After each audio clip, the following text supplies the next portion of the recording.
Hello everyone, Michael here, part-time gamer, full-time dad, with another too long didn't read guide for World of Warcraft. This time it's the Unholy Death Knight, so let's just get into it. Quick warning before we do start, this is simply a basics guide and my recommendations for a new Unholy Death Knight looking to get a feel for the class. As an aside to that, this guide will not take into account legendaries, which can seriously impact your playstyle.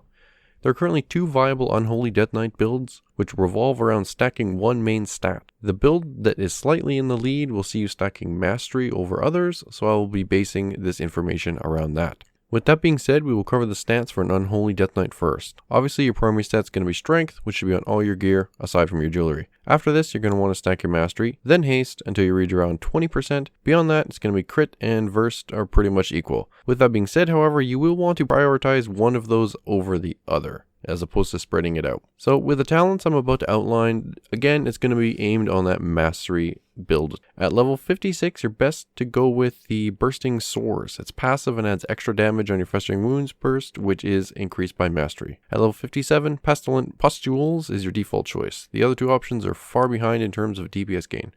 Level 58 will be Clawing Shadows for the added shadow damage, again increased by your Mastery. Level 60 is going to be Sludge Belcher for the best talent, as it reduces damage your pet takes and gets them into combat quicker via the hook ability that they gain.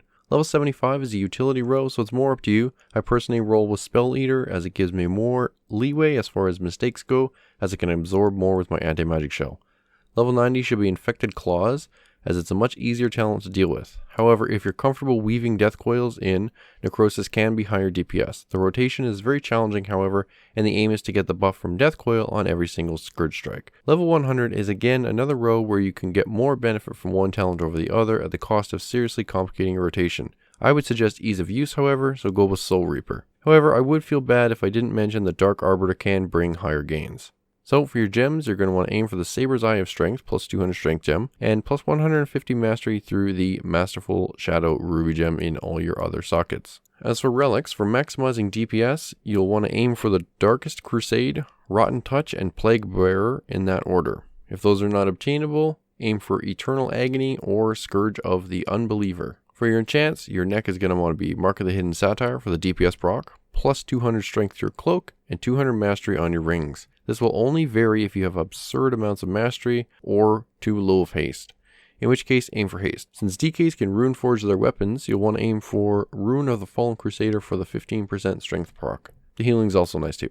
So the consumables for an Unholy Death Knight are as follows. You're going to want to roll Flask of the Countless Armies for the increased strength, the Nightborn Delicacy Platter Food for the stat increase, and the Old War Potion for that added DPS. You should, however, be using Potion of Prolonged Power on fights with multiple targets, as you will see more gain from the increase in Mastery. So the main things to remember with the playstyle for an Unholy Death Knight is that you want to maximize your Soul Reaper usage if you selected that talent, while not wasting Festering Strikes or capping your runic power. Essentially, before Soul Reaper, you want to make sure that you have 3 runes ready to spam Clawing Shadows 3 times to gain the most haste. Make sure to use your artifact ability Apocalypse when you have 8 Festering Wounds on the target. You want to make sure that you maintain at least 3 Festering Wound stacks on your target at all times, aside from when you've just used Apocalypse. If you do drop below 3, use Festering Strikes to get it back up. If you get a Scourge of Worlds proc, you want to prioritize Scourge Strike above all else.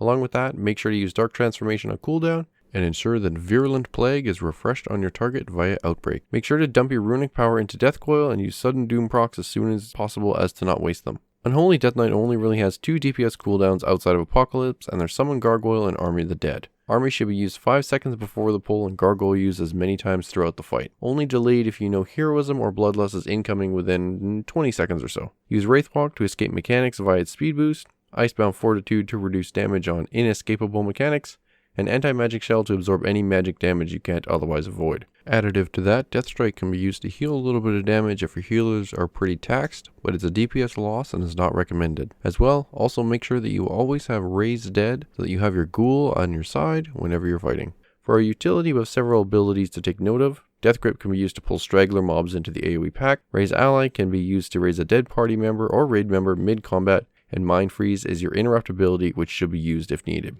And with that, we've reached the end of this too long didn't read guide for the Unholy Death Knight. If this was at all helpful, consider hitting that like button, maybe leave a comment if you're feeling frisky, get subscribed for more videos like this in the future, and hit me up on Twitter at PTGamer_FTDad. I'd love to hear from you. Thanks for watching, and may your ghouls grant you strength.